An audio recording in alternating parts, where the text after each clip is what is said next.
हरि ओम्। आपदामपहर्तारं दातारं सर्वसम्पदां लोकाभिरामं श्रीरामं भूयो भूयो नमाम्यहम्। आर्तानाम् आर्तिहन्तारं भीतानां भीतिनाशनं द्विषतां कालदण्डं तं रामचन्द्रं नमाम्यहम्। सन्नद्धकवची खड्गी चापबाणधरो युवा गच्छन्ममाग्रतो नित्यं रामः पातु स लक्ष्मणम्। नमः कोदण्डहस्ताय सन्धिकृतसराय च खण्डिताखिलदैत्याय रामाय पन्निवारिणे। रामाय रामभद्राय रामचन्द्राय वेदसे रघुनाथाय नाथाय सीतायाः पतये नमः।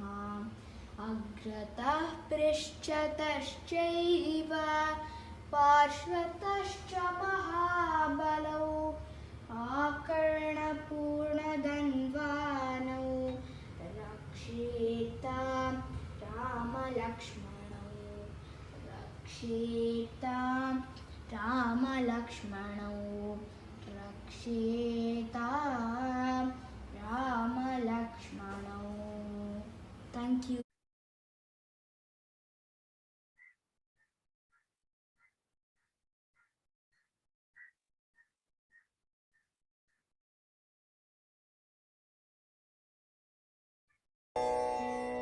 ॐ भद्रं कर्णेभिः शृणुयाम देवाः भद्रं पश्येमाक्षभिर्यजत्राः स्थिरैरङ्गैः स्तुष्टुवागं सस्तनूभिः व्यशेम देवहितं यदायुः।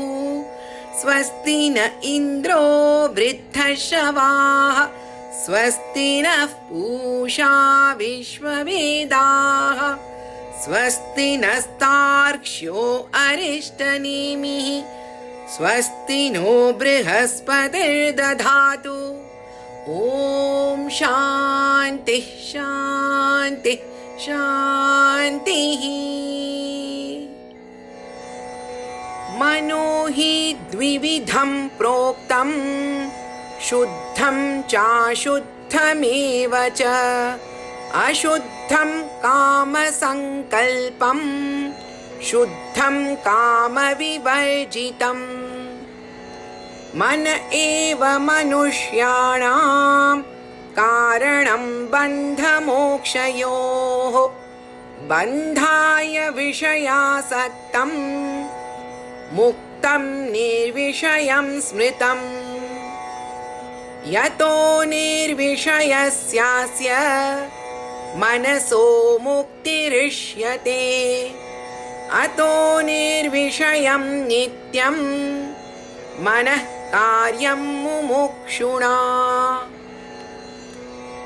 निरस्तविषयासङ्गं सन्निरुद्धं मनोहृदि। यदा यात्यात्मनो भावं तदा तत्परमं पदम्। तावदेव निरोधव्यं यावद् हृदि गतं क्षयम्। एतज्ज्ञानं च ध्यानं च शेषो न्यायश्च विस्तरः। नैव चिन्त्यं न चाचिन्त्यं न चिन्त्यं चिन्त्यमेव तत्। पक्षपातविनिर्मुक्तं ब्रह्म सम्पद्यते तदा। स्वरेण सन्धयेत् योगम् अस्वरं भावयेत् परम्। अस्वरेणानुभावेन भावो वा भावयिष्यते तदेव निष्कलं ब्रह्म निर्विकल्पं निरञ्जनम् तद्ब्रह्माहमिति ज्ञात्वा ब्रह्म सम्पद्यते ध्रुवम् निर्विकल्पमनन्तं च हेतुदृष्टान्तवर्जितम् अप्रमेयमनादिं च यज्ञात्वा मुच्यते बुधः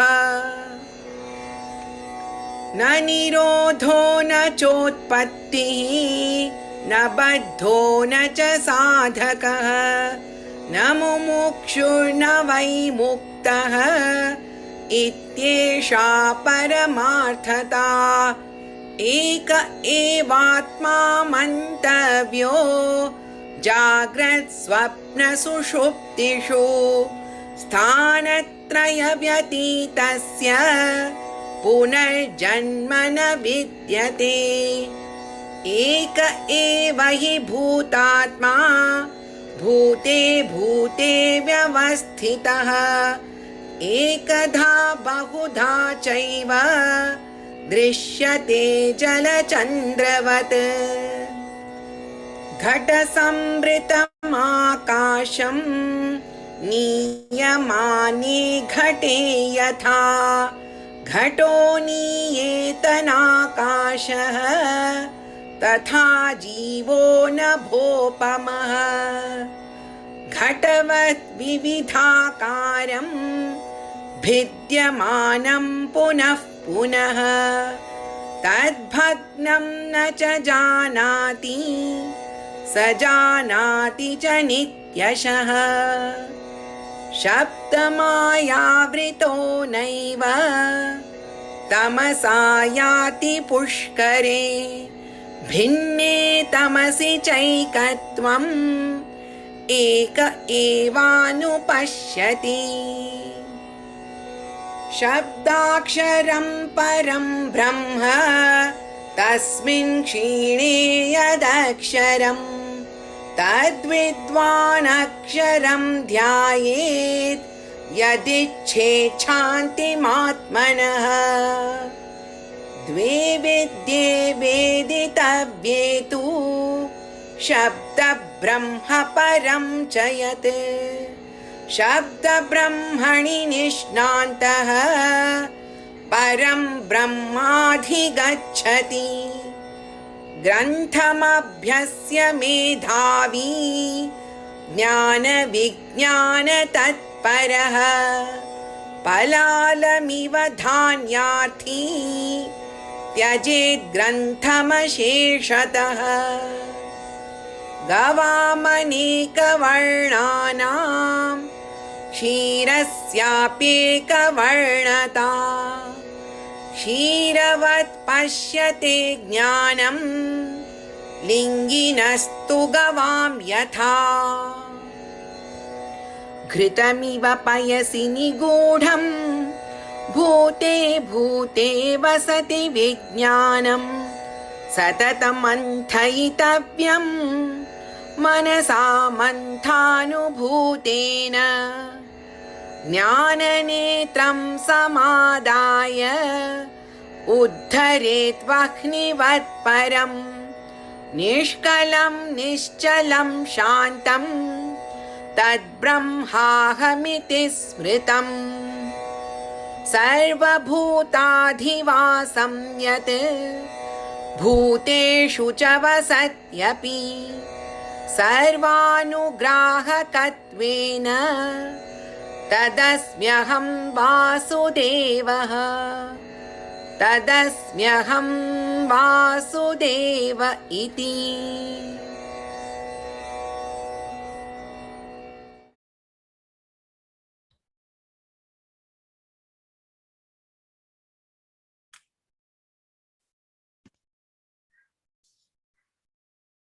Hari Om. We will start with the invocation. Om.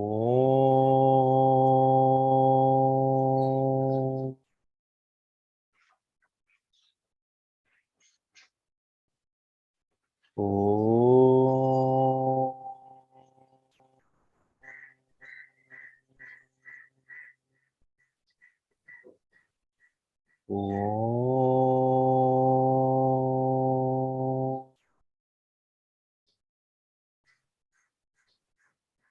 Om Sahana Vavatu Sahano Bhunaktu Saha Viryam Karvavahai Tejasvinavadhitamastu ma vidvishavahai. Om Shanti Shanti Shanti. Samasta Jana Kalyane Niratam Karunamayam Namami Chinmayam Devam Satgurum Brahma Vidparam. Our respectful pranams to Swamiji and welcome to all fellow sadhaks who have joined us today for the third talk on the Amritabindu Upanishad. Just a few announcements before we begin. As you all are aware, we'll be having a 10-minute question answer session at the end. After the Aarti, we'll be having that. So you can all post your questions in the chat box and Swamiji can answer them. Also, we show the summary of the last week's discourse at the start, which is at 6:45. So I hope you have seen today's summary and have a revision of it. I will quickly mention all the yajmans for the program. Yeah. The Sampurna yajmans for the whole Jnana Yajna are Sri Chittur Manoharji, Srimati Nirja Birla, and Srimati Radha Kini. The Sampurna Upayajmans for this discourse are Srimati Chitra Vora, Srimati Kalpana Morparia, Sri Kishore Malapur, Srimati Kumud Jnanendra Mishra, and Srimati Preeti Saxena. The Dainik Yajmans for this discourse are Srimati Jayashree B, Srimati Jia Hatiramani, and Srimati Jyoti Shirgurkar. May the grace and blessings of Lord Jagdishvara, Guruji, Gurudev, and the entire Guru Parampara always be on them and their families. And also, if you would like to be a Yajman for this program, at the end of the talk, we'll be sharing the link so you can go and register there. I request Swamiji to continue with the discourse now. Thank you.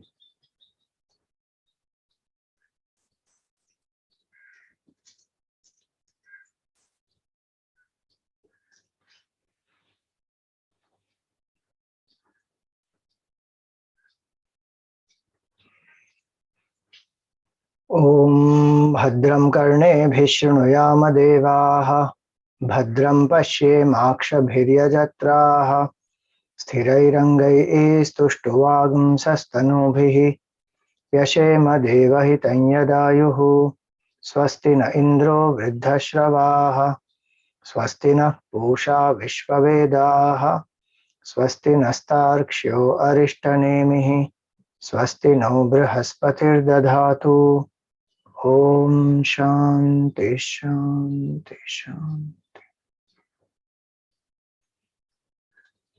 Hari Om, salutations to all. So this is the Shanti mantra that we had seen last session. First half of it we saw the deeper meaning. May we see what is auspicious. The prayer is, O Devatas, may we see what is auspicious. May we hear what is auspicious. May our body be healthy, all the limbs be hale and hearty.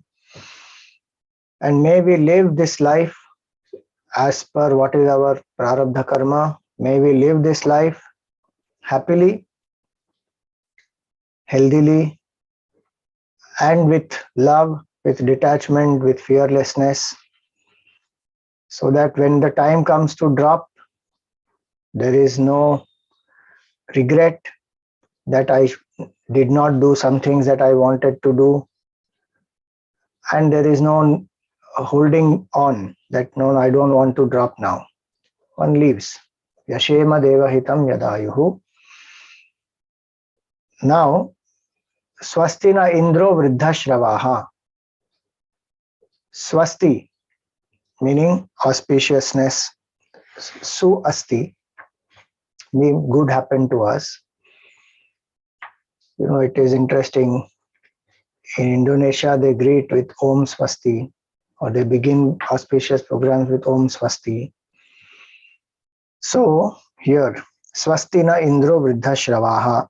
Vriddhashravaha. Indra is called Vriddhashrava. Indra is the king of the Devatas, the most ancient one. May he bless us. May he do good to us. Swastina Indro Vriddhashravaha. So who is this Indra? One is he is the king of Devatas.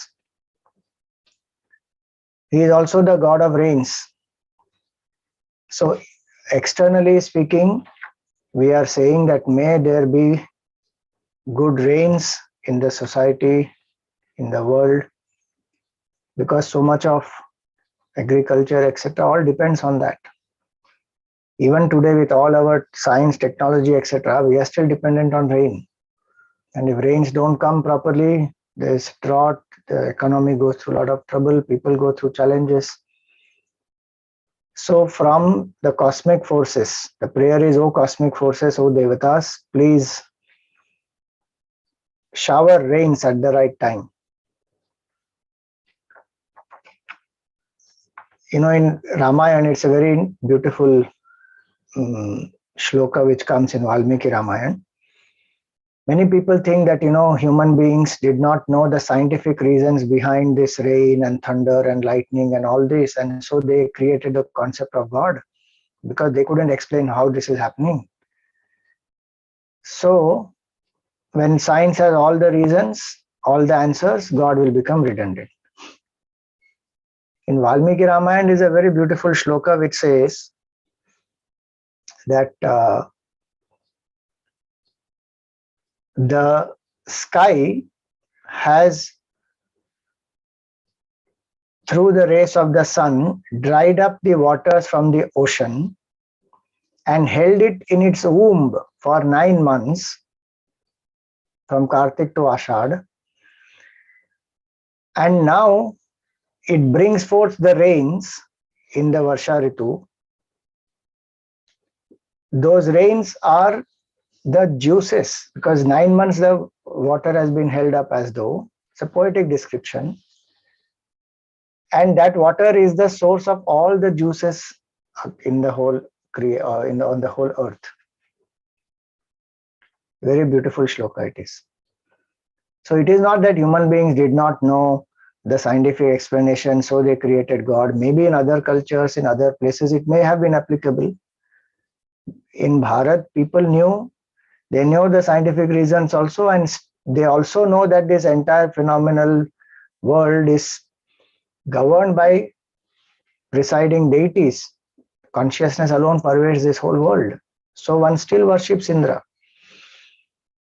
Not because of lack of knowledge of science. With the knowledge of science also, Indra is worshipped.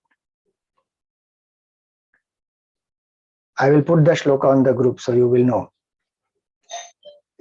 Now, so one is the meaning, the word Indra means praying for prosperity, praying for rains, praying for the well-being of the community. Then Indra also is the presiding deity of our hands. Those of you who know Vedanta and Tattvabodh, Hastayoho Indraha, the presiding deity of our hands. So self-effort. The Guru and the Shishya are there to study and gain knowledge. It is a lot of Purushartha. One has to go beyond the mind. Maximum Purushartha that requires. It may look that person is doing nothing, sitting quietly and meditating. What useless people, simply escapists from life and all that people think. But the maximum effort is required in that to transcend the mind. So Indra's grace is for that oh Indra, please bless us. May we put efforts. And very interesting is Indra also means our mind. Idam drashta Indraha. The one who is seeing all this, the objects, the senses are perceiving objects because of the mind. So, O mind, be auspicious. So, Swastina Indro Vriddhashravaha. Indra also represents strength, the king of Devatas, strength. So, O Indra, bless us with strength, with prosperity, with self-effort, and may the mind be auspicious. Swastina Pusha Vishwavedaha. May Pushan, the sun, who is the omniscient one. So for us, sun is not again a star, it is symbol of the Supreme Lord. And sun is called the one who knows everything, because sun illumines. So the illuminer is the sun. Symbolically we say he is the knower, Vishwavedaha, he knows everything in the world. So may that sun, who spreads his brilliance, light, effulgence in the whole creation, may that sun inspire us. One is we need light in the world outside, photosynthesis, and so many things have to happen. Then we get food. Bhagavan only has become the sun and creates the food. He says, Yada Aditya Gatam Tejaha Jagad Bhasayate Akhilam. That Aditya who is illumining the whole world, that is me. Yachandramasi Yachagnav Tat Tejo Vidhi Mamakam. In the 15th chapter he says, the brilliance of the sun, the coolness of the moon is all the brilliance of the Lord himself. Is the energy of the Lord, divine energy it is. So as the sun bring light, effulgence, illumination, and the entire cycle on earth, even the rains happen because of the sun, the food happens because of the sun, so many things happen. Our metabolic fire is connected to that sun, the cycle of the sun. So may that sun be auspicious to us. That is one meaning. Then subjective meaning is the sun is the presiding deity of our eyes, Chakshusha Suryaha. So may we have the right vision. Not only physically, we need light to see. In the medium of light we can see. But sun also symbolizes the vision of life. That's why we say Dhiyo Yona Prachodayat. When we worship the sun, oh Lord, sun, illumine all our intellects. Oh Supreme Lord, illumine all our intellects. We are here to study. May we have the right vision of the Upanishads, the vision of the self, that who we are truly. So Swastina Pusha, literally Pusha, see the word, Pusha means nourisher. Just think about it. Is there not science even in these words? Sun has many names. Mitra, Mitraya Namaha, Rave Namaha, Suryaya Namaha, Bhaskaraya Namaha, Bhanave Namaha. These are names of sun. One name is Pushne Namaha. Pushan means the nourisher. Does that word not tell us that our masters knew that the sun is the one who nourishes? In the Gita, as he says, he only becomes the Bhagavan through the sun, nurtures the whole the plant kingdom. He only becomes the energy, goes into the earth. He only, is the sunlight through which this photosynthesis happens, all that. And there are enough scriptures to even explain all those things. The purpose of spiritual literature is not to explain those things, but the words themselves indicate there's enough knowledge of science in our culture. And here we never had conflict of science versus spirituality. That's because science is embedded in our spiritual knowledge. That comes from a Abrahamic concept. They have a conflict of science and spirituality. In our culture, we don't have conflict of science versus spirituality. So Swastina Pusha, Vishwavedaha is all knower. Then Swastina Tarkshaha. Tarksha is the wind. May there be proper good wind. Not too much, because then that is cyclone, hurricane, whatnot. And not too less that we keep feeling so hot. May the wind blow properly, O Tarksha. And it's called Arishtanemi, one who is remover of obstacles. May this Tarksha remove all our obstacles. You know how wind in a closed room, let us say for 1 week or so, 1 month or so, whatever time, if one has traveled out and the house is shut,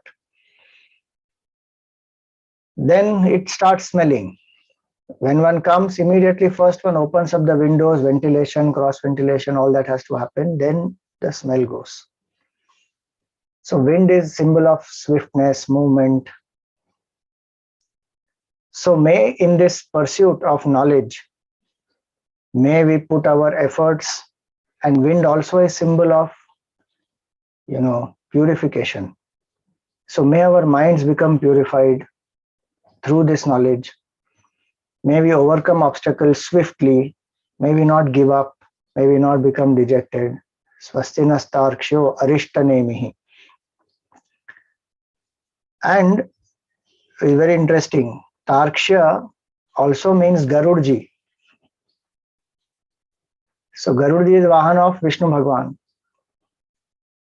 So in one meaning, Tarksha means, O Supreme Lord, O Devatas, O Garudji, please bring more and more satsang in our life. Because that's the only method of getting out of the cycle of bondage. And Garudji, when he comes, Garudji grabs all the snakes. The snakes run here and there. They can't, they are scared of Garudji.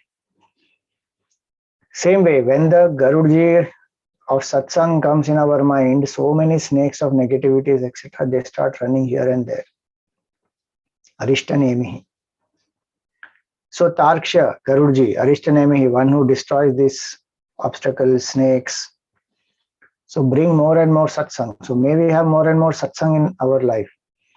And especially when one is with the teacher, maximum satsang one has to do, not gossip and talk worldly things. Swastinastarksho arishtanemihi. Swastino brihaspatir dadhatu. Brihaspati is the Guru of the Devatas. So may we have the grace of the Guru. The Guru also is seeking the grace of his Guru. The disciple is seeking the grace of the Guru who is in front of him.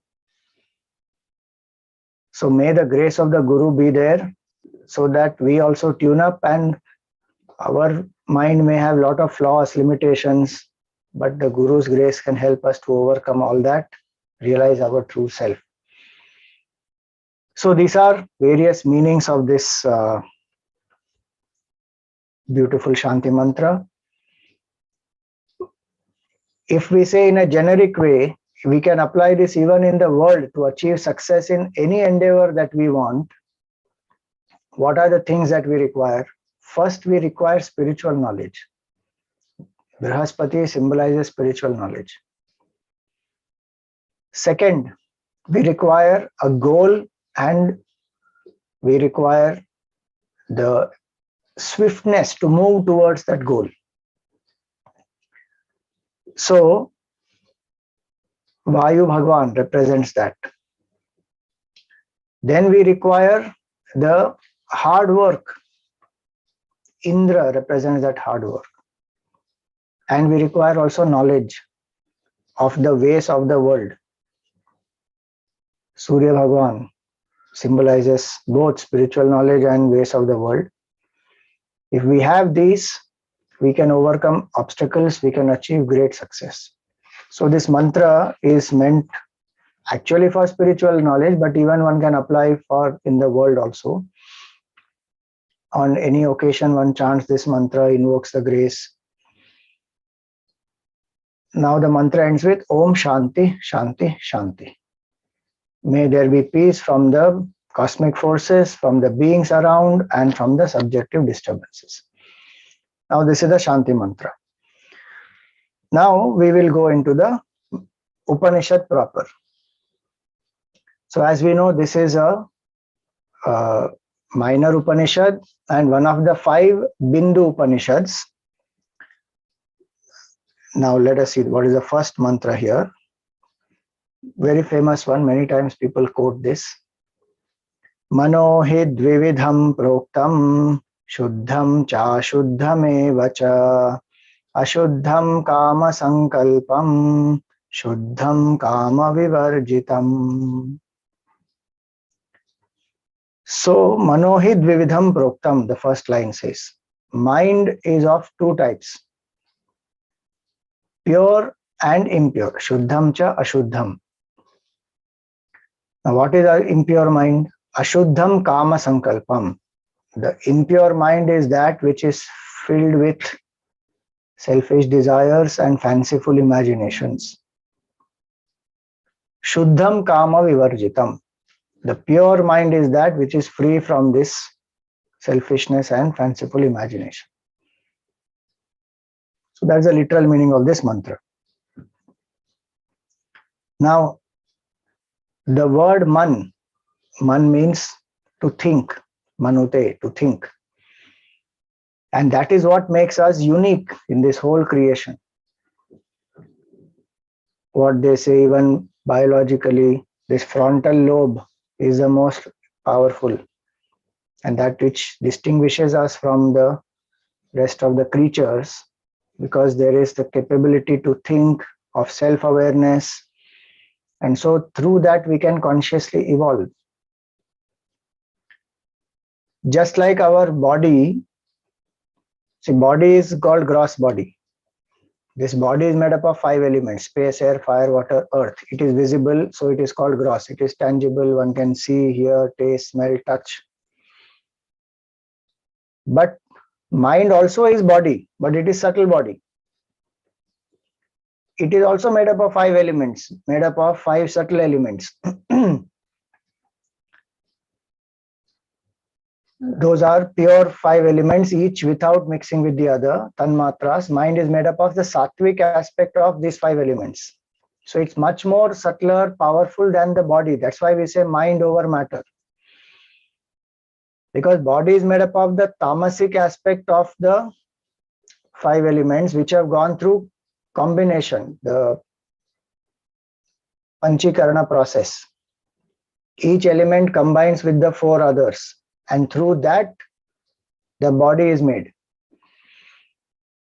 But the mind is made up of sattvic aspect of the pure 5 elements. So it's very subtle.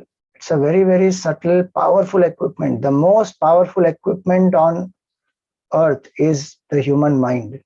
All other equipments are a product of that mind.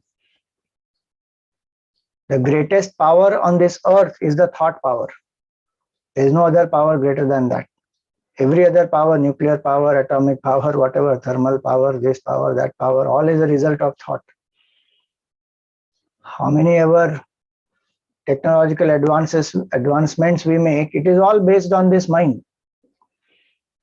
So this mind is a very subtle equipment, very powerful equipment, but it is subtle because, and it is invisible. So we can't see, hear, taste, smell, touch the mind. Gurudev used to sometimes joke, lucky we are not able to do that. If we are able to see somebody's mind, we will not go near them. Relationships won't be possible if we can see the minds of people. And that's why, he used to say, why do you want to get siddhis of reading people's minds? It is like peeping into the bathrooms of people.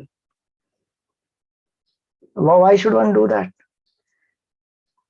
Because there is impurities in the mind. Why does one want to even go through? Now, here it is said, this mind of ours, what is this mind? Gurudev is to say, it is a flow of thoughts like the river is a flow of water. Continuous thoughts keep flowing. That flow of thoughts is called as the mind. And as the thoughts are, so is the mind. As the mind is, so is the person. So thoughts are the basic unit. If there is one thought, it is not the mind. It is a flow of thoughts. If there is no thought, it is not mind. If it's only one thought, it is not the mind. Even if there is one thought continuously recurring, then that is mind. Om Namah Shivaya, Om Namah Shivaya, Om Namah Shivaya, or even any other thought. I am happy, I am happy, I am happy. Then it's a mind, continuous flow. So the quality, Gurudev would give these fundamentals of Vedanta, actually these are. Quality of the water determines the quality of the river. Quantity of water determines the force of that river. And the direction of the water determines where this river is headed, where will it reach. Same way, our mind here is speaking about the quality of the mind. Manohi dvividham proktam. In quality, it is said, it is pure and impure. Now, what is the meaning of purity and impurity? Suppose there is water in a glass. How do we say there is pure water? If there is nothing else in it except water, then that is called pure water. If there is something which is not water, it has come from outside, it has been put, then that becomes impure water. So in the mind, when we say, what is the two types of mind? Pure mind, impure mind. Now, what is impurity? What has come from outside? What does not belong to it? What are those things? So there are different ways to understand purity and impurity. One way to understand it is, there are these 6 impurities of the mind. Kama, lust or selfishness. Krodha, anger. Lobha, greed. Moha, delusion. Mada, intoxication. Matsarya, jealousy. These 6, when they are there in the mind, then that mind is called impure. And even one of these 6 is enough to disturb the mind. And our mind is filled with all 6. Imagine. That's why Gurudev would say that happiness is only a chutney in our life. The main course is sorrow. Think about it. Happiness is only one chutney. Why? Because the mind is filled with so much impurity. It's not the world outside, it is here. So many impurities in the mind. And the source of all impurities is the first one, kama.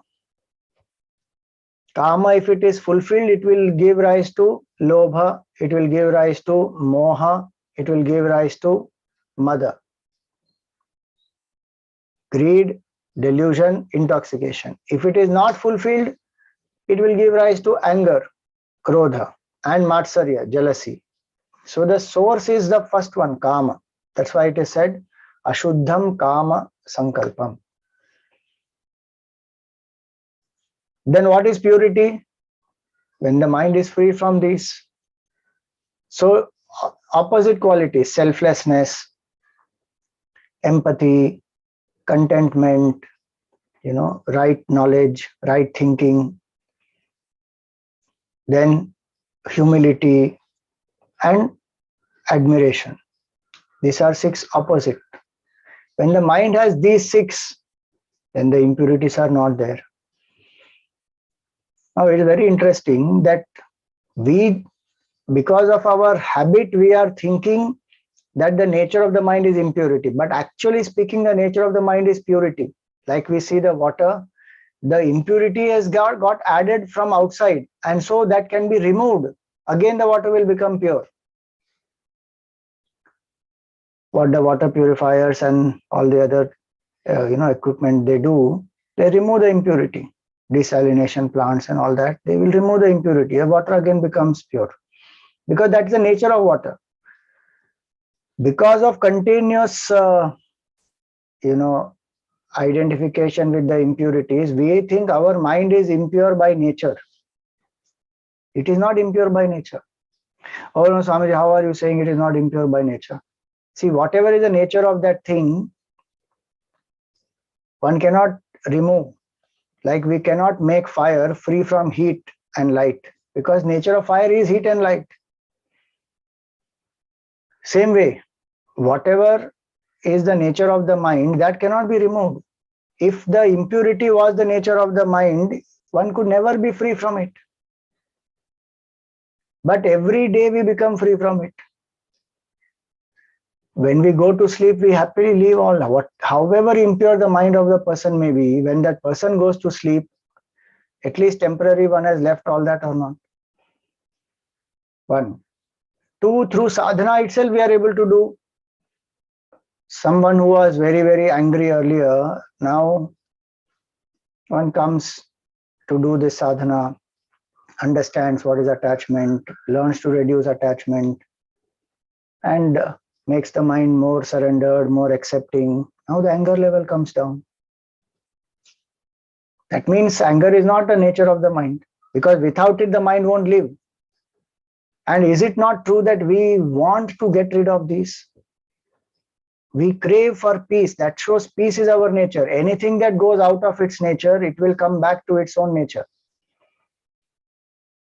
Who craves for anger? Who craves for jealousy? Who craves for, delusion, greed?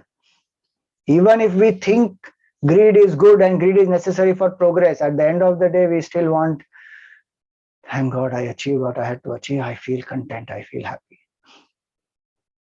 I want happiness. I want peace. I want quietude. I don't want agitation all the time. That is our demand. Basic demand is, I want this. If that was not my nature, why will I want it? Because I've gone away from it, the demand is to go back to it. Detachment is also the nature of the mind. Attachment is not the nature of the mind. If attachment was the nature of the mind, we would hold on to one thing and we would just not leave that, then we can't do anything else. For example, if we hold a bottle in the hand, then the hand is occupied. That's it. Now we can't do anything else with this hand now. We can't hold anything more. But we are able to hold the bottle, take it from one place, put it in another place, take the book, do some writing with it, keep that book, start typing. So we are able to take and drop, take and drop. Same thing we are doing with the mind also. We may have 20 objects of attachment. That itself proves our nature is detachment. How interesting is that? Because from one object, we keep jumping to the other. So the nature of the mind is purity. The nature of the mind is detachment. The nature of the mind is peace. It is cheerfulness. For whatever reasons, we have not been told that, or we have been brought up in a certain way, or we have gone through certain experiences. Now we are not able to accept certain things. So reasons can be any. So one has come to feel that, no, my mind is impure. I have been like this only. Even if one is born that way, it is still true that the mind is not, the nature of the mind is not impurity. It appears impure when associated with impurity. If a thought of sorrow comes, sadness comes, we identify, then we say, I am sad. Otherwise, it's a thought, it comes and it goes. It will not stay. It will just go. That's the definition of the mind itself. No, mind is a flow of thoughts. It is not said that mind is a flow of impure thoughts only. It is a flow of thoughts. Pure thoughts also flow, impure thoughts also flow. But the very fact that it is flowing, that shows that its nature is detachment. But we are not aware of it, so we think that attachment is my nature, agitation is my nature, depression is my nature. Why don't you smile? What can I do, Swamiji? I'm like this only. No, you are not like this. Vedanta says very clearly, our nature is purity, even as a mind. Then realizing the self is different completely. If the mind becomes pure, Gurudev used to say, purest mind is Brahman. Because purest mind, 100% pure mind is no mind. It is realized, is Brahman. So, Manohid Vividham Proktam, mind is of two types, Shuddham and Ashuddham. So one type of impurity, what we spoke, one way to understand impurity is 6 impurities of the mind. Opposite is purity. Other way to understand impurity is these 6 impurities of the mind, they cause the mind to become extrovert. So we forget that happiness is our nature. So that mind which is extrovert, constantly running in the world outside, is restless, is not able to sit quietly, is very disturbed. So that extrovertedness is impurity, where there is no control. See, going out in the world, everyone's mind goes out through the senses. Even the realized person's mind will go out through the senses. But the issue is the vasana pressure makes that person seek happiness and do wrong things, do things which make the person bound. Those things are the impurities. That is called extrovertedness, born out of Rajoguna, where one is pushed to do things which one knows are wrong or which are harmful, but one will just helplessly do it because one is a victim of the mind, those impurities. So extrovertedness is that impurity, and the control on the mind and a certain level of balance between extrovert and introvert, that is purity. That is one way to understand. The mind which has knowledge and clarity is a pure mind. And the mind which has ignorance, attachment, that's an impure mind. Wrong notions. So many wrong notions our mind has today. To smoke is so cool. To eat non-vegetarian is personal choice, each person's choice. How many animals are getting killed? How many resources of earth are being used? How much global warming is happening? Meat industry is the second largest contributor to global warming. It is no more a choice. We cannot afford that. And what right do we have to take life of someone else, some other more developed creature than plants? If life subsists on life, then we can live with minimum himsa. So many of these wrong notions are there. That makes the mind impure. So when the right knowledge comes, then we start dropping all these wrong notions, the mind automatically becomes pure. That's why it is said there is no greater purifier than knowledge. Nahi jnanena sadrisham pavitramiha vidyate. So there are very many different ways to understand what is impurity and what is purity. In purity, there will be introvertedness, there will not be dependence, there will be detachment, there will be right understanding, knowledge, cheerfulness, happiness, selflessness, service. Those are qualities of pure mind. The impure mind will have exactly opposite. Here specifically two things are said about impurity: kama and sankalpa. Sankalpa means fanciful imagination. Based on our own past vasanas, we fancifully imagine that I plus this object is equal to happiness. That's the equation the mind makes. So if I get this latest watch, I will be so happy. If I go to that place, I will be so happy. If I eat this type of exotic food, I will be so happy. Now the mind broods on it. Now that sankalpa is a fanciful imagination that will lead to desire arising. Kama leads to sankalpa. Sorry, sankalpa leads to kama. That's why in Mahabharata there is a beautiful shloka which says, Kama janami te moolam. Oh Kama, I know your source. What? Sankalpat kila jayate. You are born out of sankalpa, out of fanciful imagination. And why do we fancifully imagine? Based on our vasanas, based on our conditioning. All these advertisements and the peer pressure and the society pressure and all this, then one feels some, whatever that drink, let us say aerated drink, and they show some famous actor or actress, drinking that in the summer, hot it is, and one is drinking that with ice and all that. One feels so cool. Now everybody looking at that. And now the impression is there in the mind that if I drink this drink, oh, it is so cold, it is so nice, it is so refreshing, it is so tasty. So now the imaginations will start.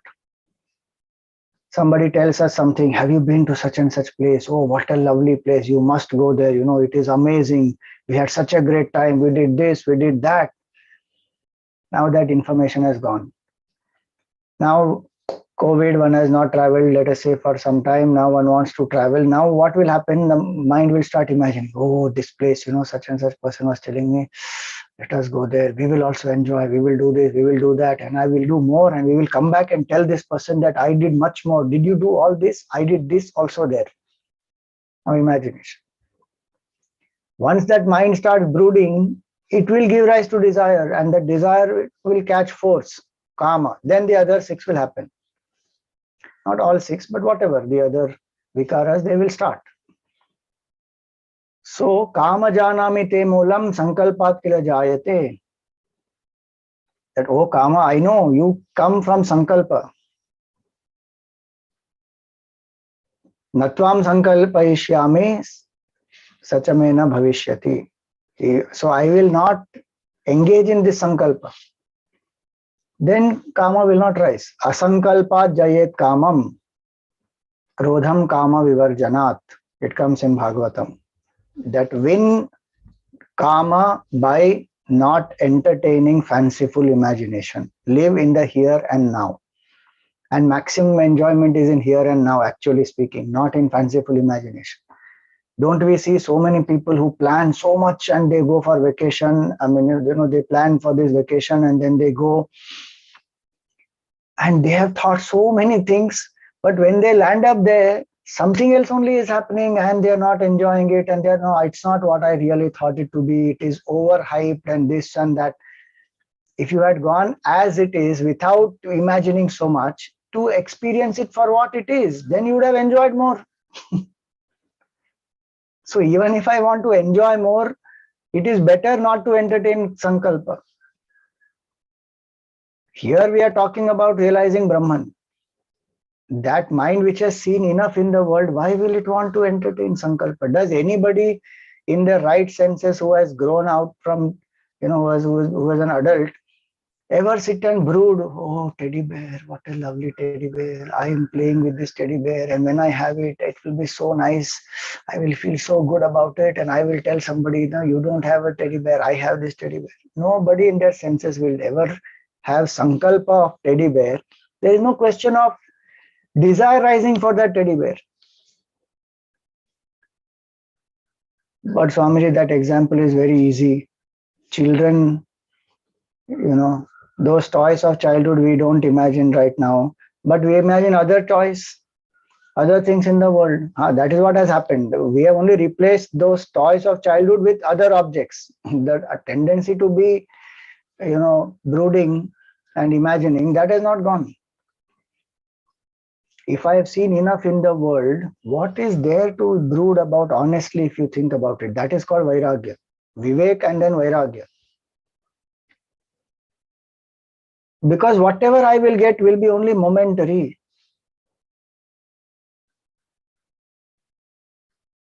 In the Gita, Bhagavan says, Adyantavantak kaunteya nateshu ramate buddha. A wise person doesn't revel in those. Why? Because they come and they go. They are so momentary. Adyantavanta. By the time one is enjoying it, it's already over. Think about it. So much one imagines, and this ice cream I will eat, and while one is eating the ice cream, the pleasure lasts for a few seconds, then the mind is already gone, thinking of some other enjoyment or some talking, some conversation, something else. Where is the enjoyment happening? So fickle, so less. For that, how much one is struggling, and how much pain that will cause. Gautam Buddha, that's why he said, it is not a pessimistic statement, it is a factual statement. He said, every pleasure is pain in disguise. Oh, Swamiji, that is so bad. How can we live in this world and you are spoiling it all for us? But you think about it, it is a fact. How quickly we arrive at that, that is up to us. That's our choice. We can keep enjoying in the world, keep craving behind different things, enjoy that whole process, go through ups and downs, and we feel this is the variety, a spice of life and all that. Go ahead. One should all do that, no problem. That's what Vedanta is telling us. Go through all those things, and then when one has seen enough, pariksha lokan, we saw that earlier. Having seen the world enough, that person has come to this teacher now. So those questions and those doubts are not there. That, oh, there may be happiness in this place, in that object. I have not tried that, so who knows? Maybe there is more. However more it may be, it is adyantavanta. It comes, it goes. It is so momentary. It will not last. And am I running behind the lasting, or am I running behind that, seeking that which is permanent? So if I want the permanent, I have to drop attachment to the temporary. Otherwise, it is not possible. That is what we saw in the meaning of the word Upanishad. Ni means with firm determination. Drops. So every pleasure is pain in disguise. And that pleasure itself is a conditioning. What is pleasure for some person is pain for somebody else, is it not? Alcoholic, drinks alcohol and feels, the seventh heaven. And somebody else who drinks first time and spits it out and says, oh God, how bitter is, how can people drink this? And doesn't even want to touch it after that. And what that person under the influence of alcohol may do, abuse people in relationships, hurt oneself, harm oneself, all that is separate. Even the so-called good pleasures, don't they leave a craving behind? Don't they make us dependent? Don't they make us feel happiness is in them, it is not in us? There are so many limitations to the sense enjoyments. When a person has done proper vivek, what is real, what is unreal, what is temporary, what is permanent, and one has got experiential vairagya, one has seen enough in life, one knows it is not there here, then sankalpa will not happen. In the 6th chapter, Bhagavan says to Arjun, how to control this mind which is fickle, which is restless, which is impulsive, which is strongly attached. There he gives 2 methods. He says, Abhyasena tu kaunteya vairagyena cha grihyate. Do abhyas of single pointedness where you learn to quieten the mind, because if you quieten the mind, you will experience happiness here and now. I don't need anything else. And get vairagya so that this fanciful imagination doesn't happen. All fanciful imaginations are because I don't know, I have not tasted the bliss within, the quietude of the mind, the happiness of the self. I have not experienced that. Then I'm running outside behind toys, thinking happiness is in that. Then imagining power, pleasure, prestige, popularity, all that. One who has seen through all that, done vivek, understood, now that person says enough. No sankalpa. That person doesn't have to put effort to not have sankalpa. It is not that sankalpa keeps rising and now the person is suppressing. It will not rise. Like the example I said earlier, there is no sankalpa in our mind, fanciful imagination in our mind about childhood toys, marbles and dolls and cars and none of that, teddy bears, nothing. No sankalpa at all. It's not that those things are rising and we have to suppress it. If they are rising, that means the mind is still not having enough vivek and vairagya. That sadhana is different. Then one has to do karma yoga sadhana, live in self-control, dedicate actions to Bhagavan, increase the upasana, and while enjoying permitted pleasures, do pratipaksha bhavana. Those are methods to get vairagya. So kama and sankalpa, these are 2 impurities. In that, kama is the effect, sankalpa is the cause. And that sankalpa is the cause because there is ignorance. I don't know who I am. I have forgotten my nature as the self. So this is the first shloka. Kama janami te moolam sankalpat, manohid vividham proktam shuddham cha ashuddham eva cha. 2 types of mind. Pure and impure. Impure is full of sankalpa and kama. Now when somebody says, Swamiji, my mind is very restless, it is because of kama and sankalpa. Can you give me some mantra to quieten the mind? So mantra can be given to quieten the mind, which Abhyasa Yoga, what we saw, Bhagavan also tells, but that alone will not help. Vairagya is required. So sankalpa has to be understood properly. Somebody who wants to experience the higher states of peace and quietude, this sankalpa has to be removed. And one naturally comes to that state. One doesn't have to do suppression for it. If one has done this sadhana properly and satsang, vivek, vairagya, then it will happen. So, ashuddham kama sankalpam, shuddham kama vivarjitam. Now, the same chain of thought continues further in the second mantra. Mana eva manushyanam karanam bandha mokshayoho bandhaya vishaya saktam muktam nirvishayam smritam. So mind is the cause of bondage. Mana eva, that eva word is important. Mind alone is the cause of bondage and liberation. Bandha mokshayoho. We think we are bound because of so many other people. We are unhappy because of Swamiji, my mother-in-law, my boss, my spouse, my neighbors, this government, this country. We have so many reasons. And Gurudev used to say, we have one reason which the whole world does not have. Why are you miserable? Why are you unhappy? Swamiji, that Shani is not in that right position. Right from that Shani to the neighbor, everybody is responsible for my misery and my bondage and my limitation, except me. That is called victim mindset. A victim will keep on crying like that. A victor will say, no. These may be incidental factors, they are not main factor. The main factor is mana eva. It is my mind alone. External factors can be anything. It is my mind which is getting disturbed because of its own attachments, its own vasanas. And that is the mind which is ashuddham, so that is binding. And what is ashuddhi? Kama and sankalpa. Fanciful imagination, desire. And now it is said here, vishaya saktam, bandhaya vishaya saktam. The mind which is bound is dependent on objects. See the sequence. Sankalpa leads to kama. Fanciful imagination makes us desire. And those desires, when we brood upon, sustain, they will lead to attachment. Now that attachment, once it is there, then we feel until I don't get this, I'm not happy. That is called bondage. That equation, I plus this object is equal to happiness. So I plus this car is happiness. I plus that person is happiness. I plus this much money is happiness. I plus that, promotion is happiness. Psychologically, we depend.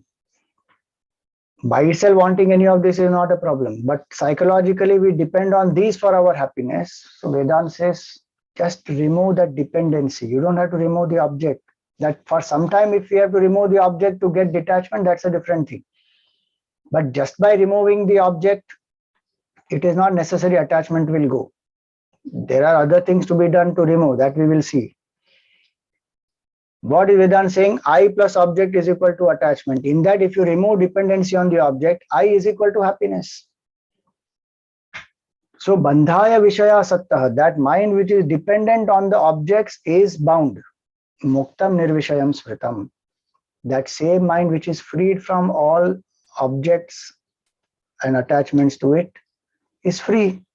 Muktam nirvishayam smritam. So the same mind which is impure will bind, same mind which is pure will liberate. It is the same mind. Same shloka comes in the Gita also. Bandhuratmat manastasya yenatmaivatmanajitaha anatmanastu shatrutve vartet atmaiva shatruvat. 6th chapter. That the mind which is bound,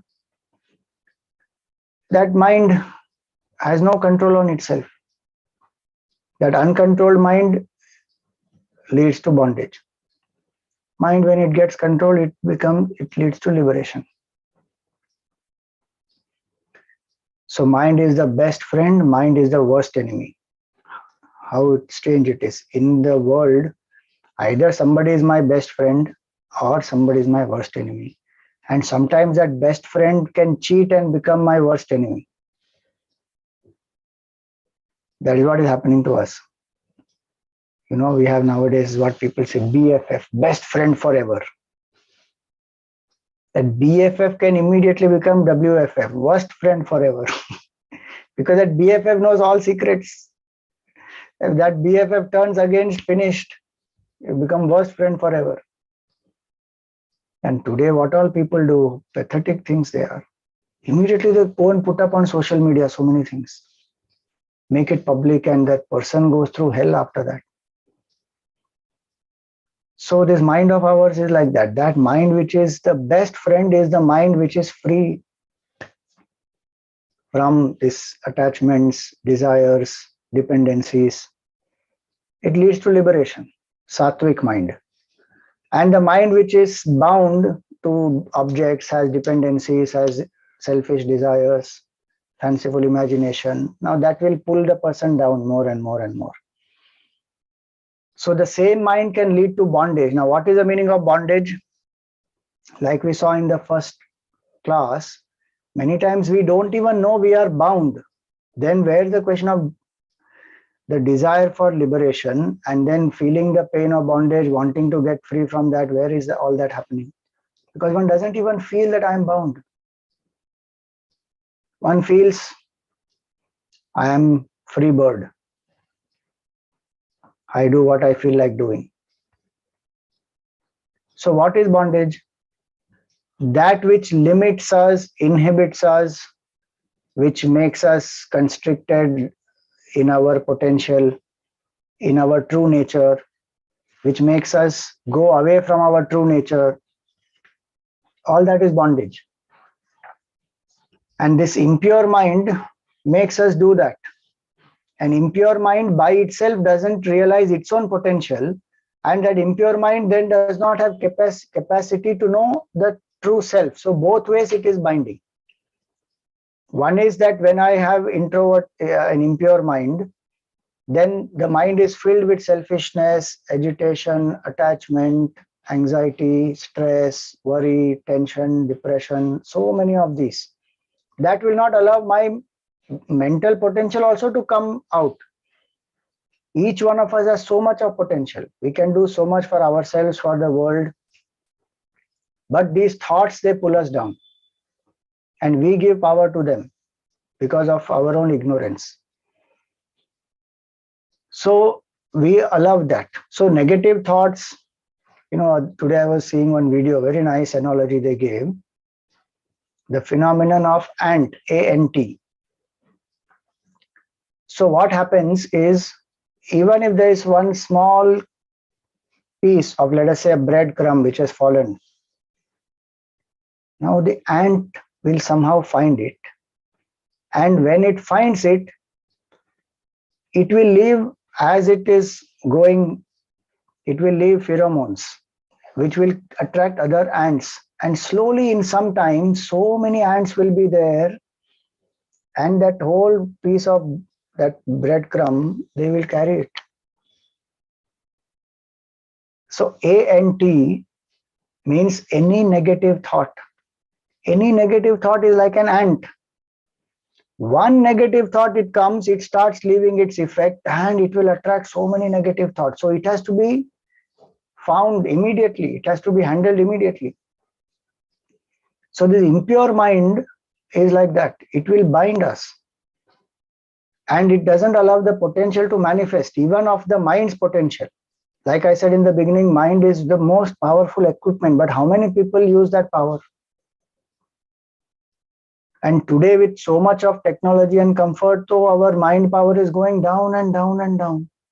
Even simple things like memory, we are not using. Earlier, we used to remember so many phone numbers. Today, we don't remember.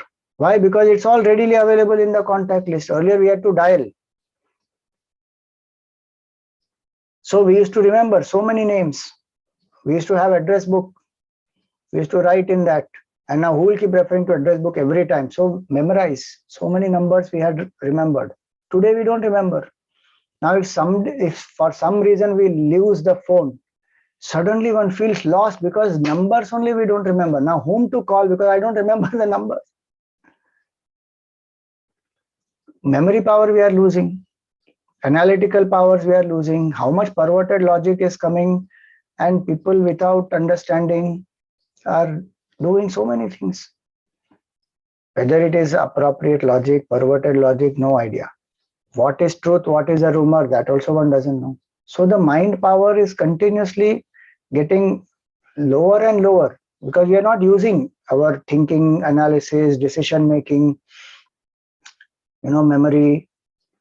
So many things we are not using. And what is the rule? If you don't use it, you lose it.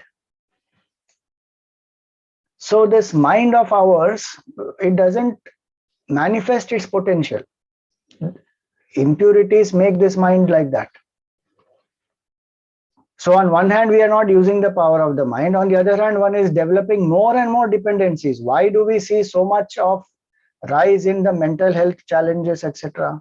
Not that it was not there earlier. Earlier also mental health challenges were there. But today it is much more.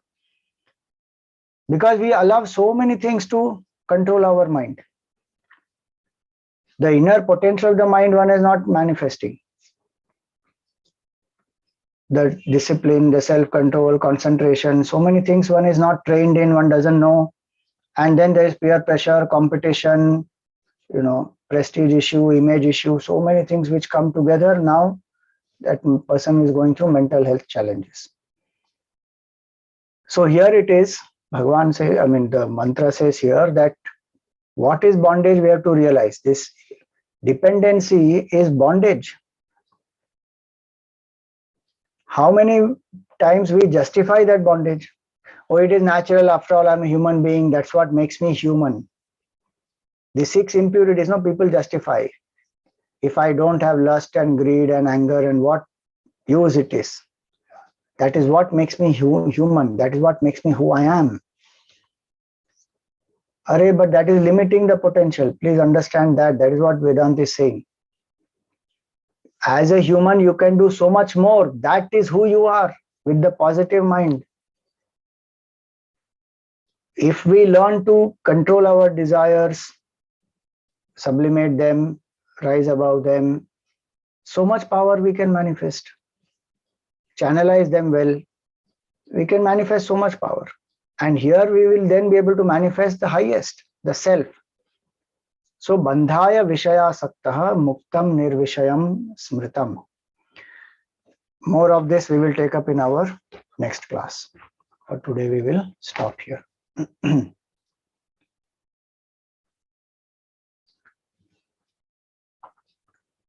Thank you, Swamiji, for such valuable knowledge. We will proceed with the Aarti. Before that, I will just mention the Aarti Yajmans for the discourse.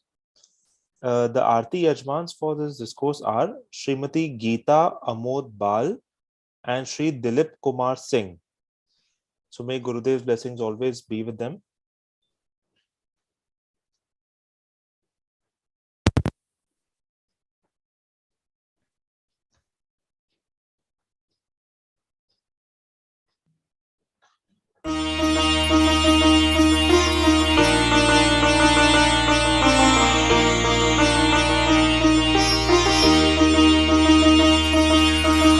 आरति श्री चिन्मय सद्गुरु की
Sadgurunath Maharaj ki jai.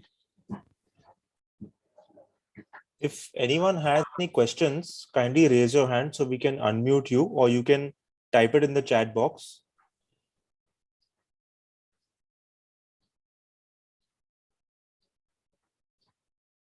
Yes, Swamiji, Yeah. Hari Om Swamiji. This is regarding the food that we eat. Actually, my ancestors are from a Mogavira community called the fisherman community.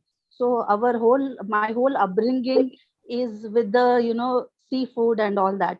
And also after marriage, like my husband and daughter have done food related courses. So I'm always, exposed to seafood and all that. So I was thinking like even the plants have got hurt. They also get hurt when we pluck them and we eat. And also the cows, they give milk only for their calf, but we all drink. So what is your opinion, Swamiji? All plants don't have to be killed. There are lots of fruits, vegetables where they can be plucked and they can be used. Point one.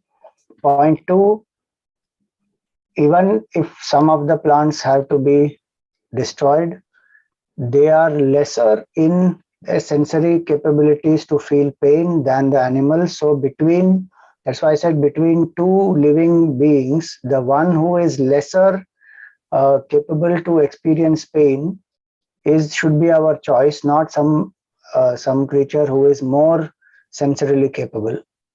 Because if it is not possible, the whole life cycle is such that life survives on life, then we have to ensure that we do minimum violence. And as far as milk is concerned, that's anyway a choice people have. Without milk also, there are lots of people who are living today, and vegan diet, etc., is now very common. But it is also a fact that it is not necessary that the calf alone needs that milk. If the calf is deprived, obviously that's not the right thing to do.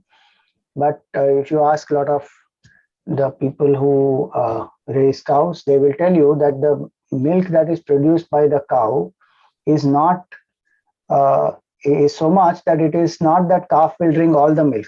And if that milk is not milked out from the cow, it will create more trouble for the cow itself.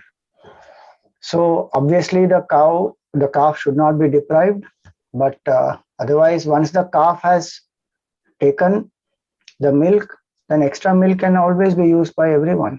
There's nothing wrong with that. Obviously there should not be animal torture. That is what people do in the dairy industry today, that one should not support.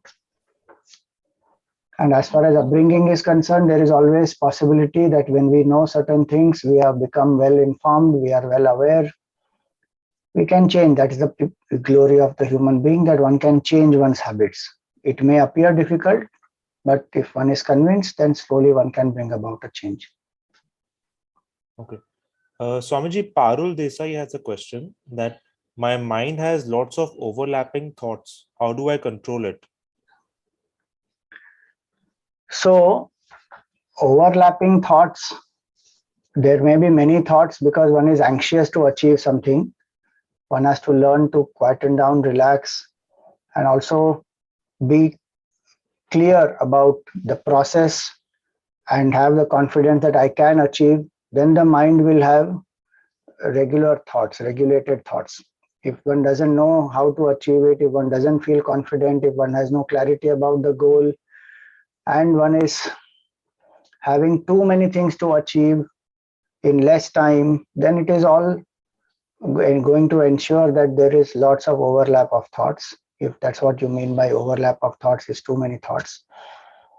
If by overlap of thoughts you mean self-cancellation of thoughts, then one has to avoid that by reminding oneself why I want this goal. Suppose I want to exercise also and I want to enjoy sleep also early in the morning. Now that's self-cancellation. So I have to choose one, saying this exercise is important, that goal is very important for me.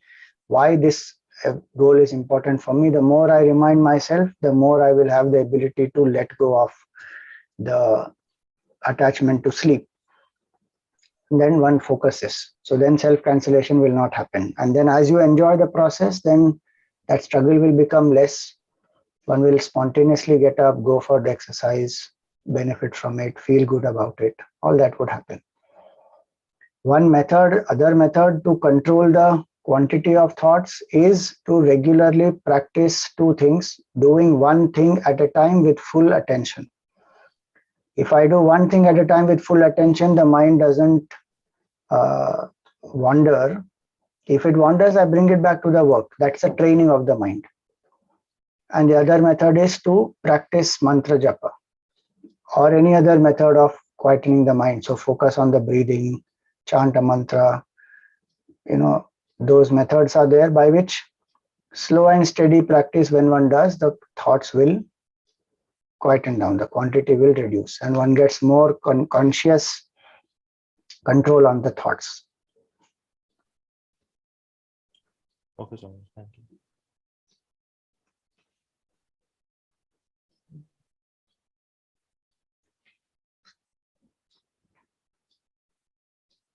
Swamiji, Gitanjali K. Soham is asking, Swamiji, please A accept comment. what- It's only a comment. It's not a question there.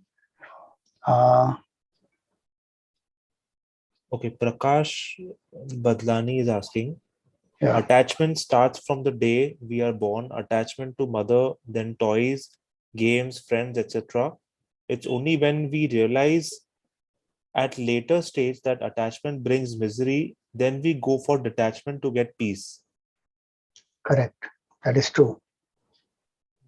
When we realize the pain of attachment, then is what we go into the detachment part. That's why satsang is important.